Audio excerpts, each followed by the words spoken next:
আজকে আপনাদের সাথে কলমি শাকের রেসিপি শেয়ার করব।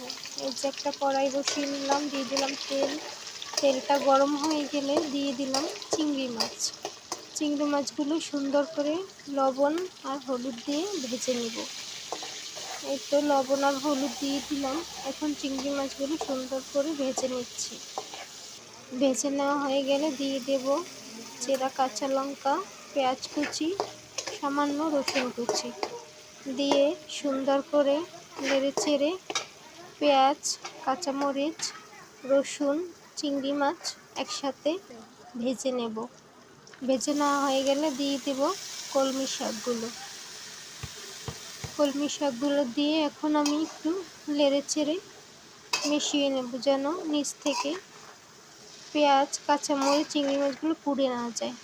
এই তো সুন্দর করে নেড়েচেড়ে এখন আমি ঢাকনা দিয়ে দিলাম। ঢাকনা দিয়ে কিছুক্ষণ রেখে দেওয়ার পর এই তো দেখুন কলমি শাকগুলো কিন্তু অলরেডি সেদ্ধ হয়ে গেছে।